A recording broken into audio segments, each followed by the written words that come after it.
Chapter है हमारे पास consumer protection. Weightage हमने डिस्कस की थी कितनी 2 to 5 मार्क्स की इसकी वेटेज है, राइट। तो ये हमें देखना है कि इस चैप्टर में हमें किस तरीके से तैयारी करनी है। 2 to 5 मार्क्स में क्या उम्मीद कर सकते हैं हम लोग, यानी मिनिमम क्वेश्चन कितने का 2 मार्क्स का और मैक्सिमम कितने मार्क्स का 5 मार्क्स का। सबसे पहले हमने इसमें क्या देखना है, कंज्यूमर प्रोटेक्शन बिल 2018 अमेंड होके बना था, ठीक है।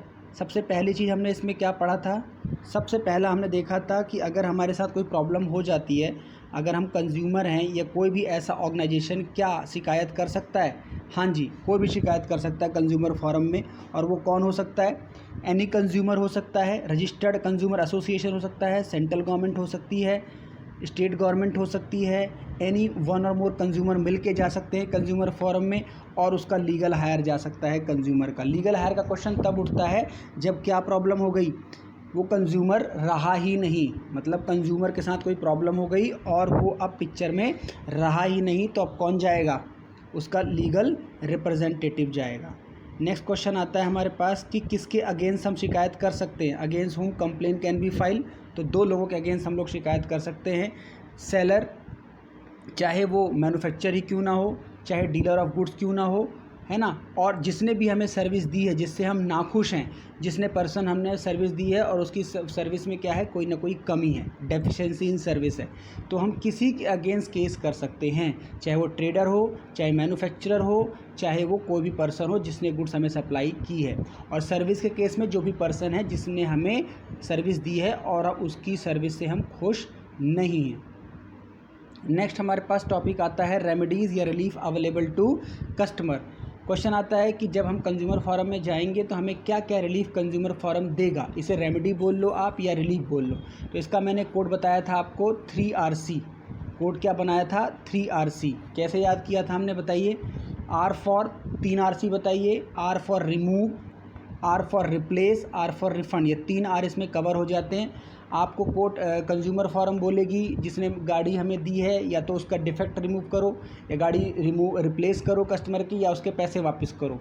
या सी से क्या हो सकता है कि कस्टमर को कंपनसेशन दो, जितना उसको नुकसान हुआ है उसका हर्जाना आप भरिए।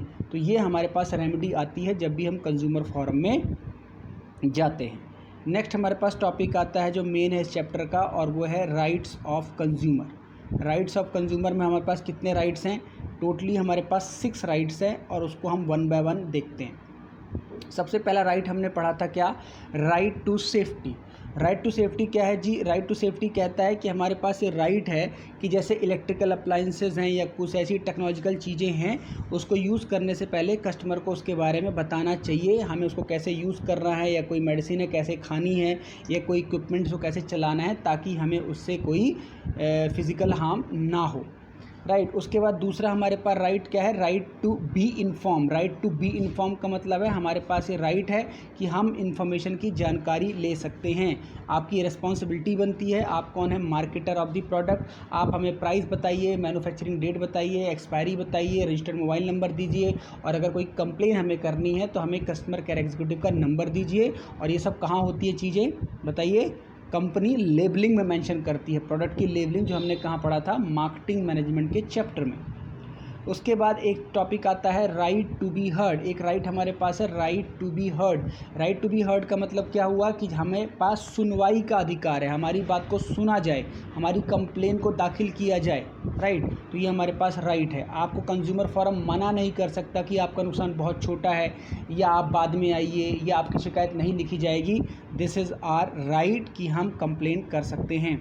उसके बाद सिर्फ कंप्लेन करना हमारा राइट नहीं है, right to seek redressal. Redressal का मतलब है हमारी बातों को सुन के और कुछ ना कुछ रेमेडी प्रोवाइड की जाएगी, जो हमने रेमेडी अभी पढ़ा 3RC के दौरान।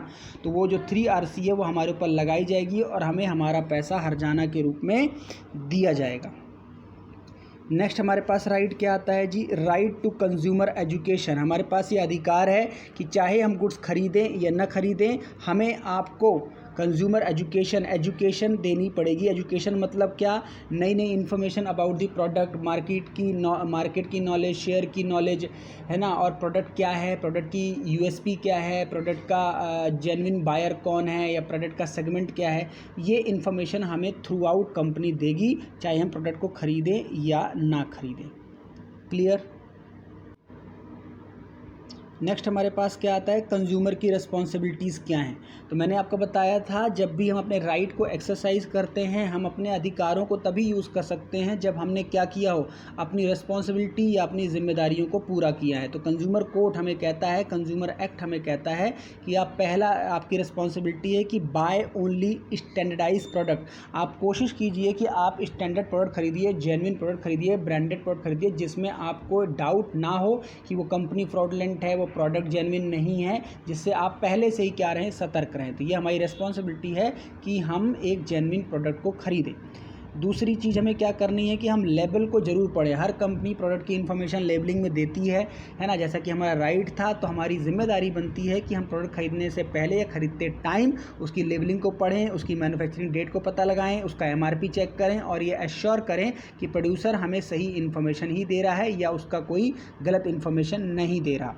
उसके बाद आपको पता होना चाहिए कि जो प्रोडक्ट आप यूज़ कर रहे हो उसमें क्या रिस्क हो सकते हैं। जैसे आप इलेक्ट्रिकल अप्लाइंसेस ले रहे हो, मेडिसिन ले रहे हो, तो आपको एक बार ज़रूर कंफर्म करना चाहिए कि इसका यूज़ या इसका कंजम्पशन हमें किस तरीके से करना है, ये कितनी हमारे लिए हार्मफुल हो सकती है। Next very important responsibility is ask for the cash memo. आप प्रोड्यूसर पे, ट्रेडर पे तब तक क्लेम नहीं कर सकते जब तक आप उससे क्या नहीं मांगते, कैश मीमो। कैश मीमो एक प्रूफ है कि आपने पर्सन से गुड्स एंड सर्विस खरीदी है। कैश मीमो इनवॉइस बोल सकते हैं, बिल बोल सकते हैं। नेक्स्ट हमारे पास रिस्पॉन्सिबिलिटी आती है कंप्लेन। हम एक जागरूक उपभोक्ता बने, हम लोग एक सतर्क उपभोक्ता बने, और जब भी हमारे साथ गैर जिम्मेदाराना व्यवहार हो तो हम उसके अगेंस्ट एक्शन लें, कंप्लेन फाइल करें। नेक्स्ट हमारे पास जिम्मेदारी बनती है हम ऑर्गेनाइज फॉर्म में रहें, हमें अनऑर्गेनाइज फॉर्म में नहीं रहना, क्योंकि अनऑर्गेनाइज फॉर्म में रहने का बेनिफिट कौन उठाएगा, प्रोड्यूसर और seller of goods and service. आपको मार्केट के बारे में अवेयर रहना चाहिए, कस्टमर को सतर्क रहना चाहिए, अवेयर होना चाहिए, उसे पता होना चाहिए कि मार्केट का ट्रेंड क्या है, मार्केट में नया क्या आया, मार्केट में क्या आउटडेट हो चुका है, राइट। तो इस चीज़ों के बारे में हमें अवेयर रहना चाहिए। क्लियर है।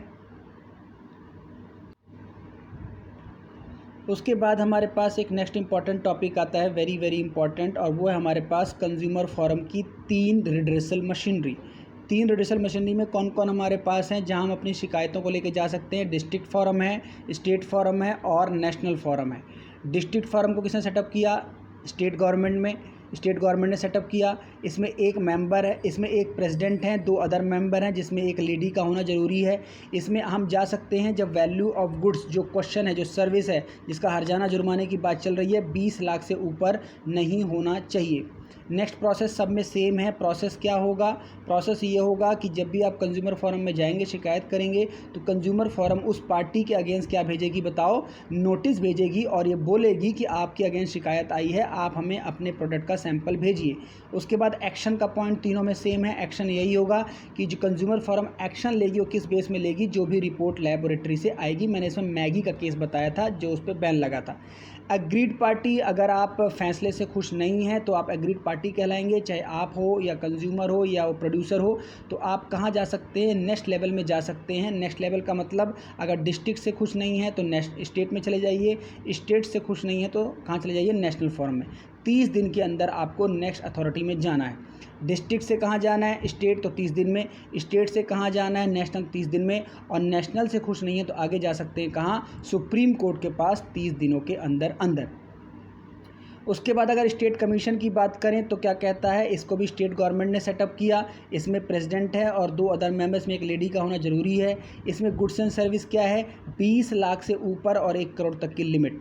20 लाख से ऊपर 1 करोड़ तक की लिमिट में आप यहाँ जा सकते हैं। सेम बाकी 2 प्रोसेस, नोटिस और किसकी बात करी हमने, डिसीजन की। उसके बाद 30 दिन के अंदर नेक्स्ट लेवल में जा सकते हैं। उसके बाद नेशनल फोरम क्या कहता है जी, इसको सेंट्रल गवर्नमेंट ने सेटअप किया। इसमें मेंबर थोड़ा बढ़ गए, क्योंकि बड़े लेवल पे काम करता है तो एक प्रेसिडेंट और 4 अदर मेंबर इसमें काम करते हैं, जिसमें एक लेडी का होना ज़रूरी है। इसमें value of goods in question कितना है जी, 1 करोड़, ये ध्यान रखना है। उसके बाद नोटिस टू पार्टी, ये दोनों कॉमन पॉइंट्स मैंने बताए। उसके बाद लास्ट आपने डिस्कस किया सुप्रीम कोर्ट में हम जा सकते हैं अगर हम नेशनल कमीशन से खुश नहीं हैं, और सुप्रीम कोर्ट हमारे देश में लास्ट फैक्ट फाइंडिंग अथॉरिटी है जो क्वेश्चन ऑफ लॉ पे काम करती है। अगर आप स्टिल उसके फैसले से खुश नहीं हैं तो आपके पास कोई अपील का ऑप्शन नहीं बचता। क्लियर। नेक्स्ट टॉपिक हमारे पास आता है जी एनजीओज़ के काम में। एनजीओज़ क्या हैं? एनजीओज़ वो हैं जो नॉन गवर्नमेंट ऑर्गेनाइजेशन हैं, जो नॉन प्रॉफिट के लिए काम करते हैं, जो किसी की भलाई के लिए, समाज सेवा के लिए, देशभक्ति के लिए और अवेयरनेस के लिए काम करते हैं। हर एनजीओ अपने अपने पर्पज़ के लिए काम करता है। जैसे कोई एनजीओ पढ़ाता है, कोई हॉस्पिटल की मदद करता है, कोई गरीबों की मदद करता है, कोई वृद्धाश्रम खोलता है, कोई हॉस्पिटल खोलता है। इस तरीके से कंज्यूमर फोरम के लिए भी, कंज्यूमर के अवेयरनेस के लिए भी कई सारे एनजीओज़ हैं, जिसके एग्जांपल आपके पास ये हैं। आप कोई 2 याद कर लेना, हो सकता है 1 नंबर में आ सकता है। वॉइस एक संस्था है जो दिल्ली में है, इसकी फुल फॉर्म क्या है? Voluntary organisation in interest of consumer education. एक है कंज्यूमर कोऑर्डिनेशन काउंसिल, ये भी दिल्ली में है। एक consumer protection council Ahmedabad Gujarat में है। Consumer guidance society India Mumbai Maharashtra में है। और consumer association Kolkata West Bengal में। जो मेन क्वेश्चन इसमें से आ सकता है वो क्या है? इनके फंक्शन, इनके रोल। इसका ही मैंने कोड बताया था आपको। क्या कोड है, याद है आपको? जब से एनजीओ खुले हैं तो लाइफ क्या हो गई है? बोलो, पॉप हो गई है। जब से एनजीओ खुले हैं तो लाइफ क्या हो गई है? पॉप। अब इसको कैसे याद करेंगे बताइए? L for legal assistance provide करते हैं NGO. I for interest to consumer के लिए काम करते हैं। एफ फॉर फाइलिंग कंप्लेंट करते हैं कंज्यूमर के बिहाफ में। ई फॉर एजुकेशन का काम करते हैं, एजुकेट करते हैं। पी फॉर प्रोड्यूसिंग फिल्म करते हैं। ओ फॉर ऑर्गेनाइजिंग एग्जीबिशन करते हैं कंज्यूमर के लिए। और नेक्स्ट पी से क्या करते हैं? पब्लिशिंग पीरियोडिकल्स करते हैं। तो इसमें से कोई 5 याद कर सकते हो आप, जो कि आपको याद हो जाएगा। लाइफ पॉप, लाइफ पॉप, ये कोड आपको याद रखना है। क्लियर।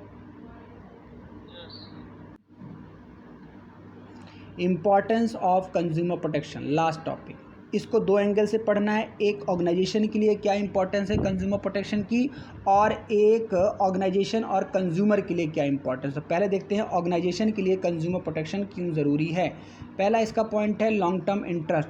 अगर आप बिजनेस में लंबे समय तक काम करना चाहते हैं और आप लंबे समय के लिए व्यापार करने के लिए आए हैं, आप सिर्फ मुनाफा कमाने के लिए नहीं आए, अपनी ब्रांड वैल्यू बनाने के लिए आए हैं, तो आपको कंज्यूमर के हित के लिए काम करना पड़ेगा। क्योंकि शॉर्ट टर्म के लिए तो कोई भी काम कर सकता है, लॉन्ग टर्म सर्वाइवल के लिए कस्टमर को खुश करना बहुत ज़रूरी है। उसके बाद दूसरा है गवर्नमेंट इंटरवेंशन। अगर आप गवर्नमेंट के अननेसेसरी इंटरफेरेंस से दूर रहना चाहते हैं, गवर्नमेंट के प्रतिबंधों से दूर रहना चाहते हैं, तो आप कोशिश कीजिए कंज्यूमर के वेलफेयर के लिए काम करें, कंज्यूमर के हित के लिए काम करें। राइट। नेक्स्ट इंपॉर्टेंस पॉइंट है किस चीज़ के लिए? Moral justification. अगर आप कंपनी हैं तो आपकी नैतिक जिम्मेदारी भी बनती है कि आप 2-3 उटपटांग काम ना करें। उटपटांग काम बोले तो फालतू का एडल्ट्रेशन ना करें, मिलावट का काम ना करें, मिसलीड ना करें, कस्टमर को मिसलीड एडवर्टीजमेंट ना करें, गलत होर्डिंग ना करें, ब्लैक मार्केटिंग ना करें। ये मोरल जस्टिफिकेशन वाली चीज़ें हैं कि आपको कुछ नैतिक जिम्मेदारियां किसी को बताने के बाद समझ में नहीं, अपने आप समझ में आनी चाहिए। नेक्स्ट इंपॉर्टेंस का पॉइंट है क्योंकि आप बिजनेस हैं और आप सोसाइटी के रिसोर्स यूज़ करते हैं, तो आपकी जिम्मेदारी है कि आप सोसाइटी के रिसोर्स को यूज़ करके उनको एक बेटर चीज़ें दें। आप सोसाइटी के रिसोर्स क्या यूज़ कर सकते हो? आप मटेरियल सोसाइटी से लेते हो, मनी सोसाइटी से लेते हो और लेबर भी सोसाइटी से लेते हो। तो ये आपकी बिजनेस की एक जिम्मेदारी बनती है कि आप उनको रिसोर्स लेने के बाद भी उनको एक बेटर रिसोर्स दो। ये हो गया एक के पॉइंट ऑफ व्यू से। अब हम देखते हैं कंज्यूमर के पॉइंट ऑफ व्यू से कंज्यूमर प्रोटेक्शन क्यों ज़रूरी है। क्योंकि कंज्यूमर इग्नोर करता है, कंज्यूमर छोटी मोटी गलतियों को इग्नोर करता है और उन छोटी मोटी गलतियों का फ़ायदा कौन उठाता है? प्रोड्यूसर। तो इसलिए हम किस पे फोकस कर रहे हैं? कंज्यूमर प्रोटेक्शन पे फोकस कर रहे हैं। दूसरा हमारे पास है अनऑर्गेनाइज कंज्यूमर। कंज्यूमर कैसे हैं? अनऑर्गेनाइज फॉर्म में हैं, वो मिलजुल के काम नहीं कर रहे हैं, है ना। जैसे मैंने बताया था अभी, कंज्यूमर कैसे होना चाहिए? ऑर्गेनाइज फॉर्म में होना चाहिए, यूनिटी फॉर्म में होना चाहिए, जो कंज्यूमर नहीं है। तो that is why it is necessary for consumer as a protection कि हमें क्या होना चाहिए? एक ऑर्गेनाइज फॉर्म में, यूनिटी फॉर्म में होना चाहिए, और ये नहीं है, इसलिए कंज्यूमर इंपॉर्टेंस ज़रूरी है। उसके बाद wide spread of consumer, consumer का जो बहिष्कार है, जो शोषण है, वो छोटे लेवल पे नहीं हो रहा, बहुत बड़े लेवल पे हो रहा है। 1-1 रुपये का नुकसान भी हो रहा है, 1-1 लाख का नुकसान भी हो रहा है। कई लोग गाड़ियाँ खरीदते हैं, नुकसान हो जाता है, मोबाइल खरीदते हैं, नुकसान हो जाता है, क्रीम लेते हैं, नुकसान हो जाता है ना, फ्लैट लेते हैं, बंगला लेते हैं, तो बहुत सारे नुकसान हो जाते हैं। तो छोटा अमाउंट भी हमारे लिए रेलेवेंट है, बड़ा अमाउंट भी रेलेवेंट, तो हमें इसलिए कंज्यूमर प्रोटेक्शन की आवश्यकता है। क्लियर? तो इस तरीके से हमारा ये पूरा कंज्यूमर जो प्रोटेक्शन का चैप्टर है ये हमारे पास पूरा ख़त्म हो गया। तो बस अब आप इसके क्या करो, केस स्टडीज़ करो, बहुत सारी केस स्टडी, और फिर जो डाउट है मुझसे पूछ लो। केस स्टडी मैंने इस PDF में दे रखी है। अगर आपके पास ये नोट्स नहीं हैं तो समरी भी मुझसे ले सकते हो, और ये फुल बुक भी आप ले सकते हो, राइट। डिस्क्रिप्शन बॉक्स में डिटेल होंगी, वहाँ से आप कांटेक्ट कर सकते हो, और पढ़ो, मन लगा के पढ़ो, फर्स्ट टर्म की तैयारी भी करो और फाइनल टर्म की तैयारी करो, राइट। चलो bye bye, goodbye, take care.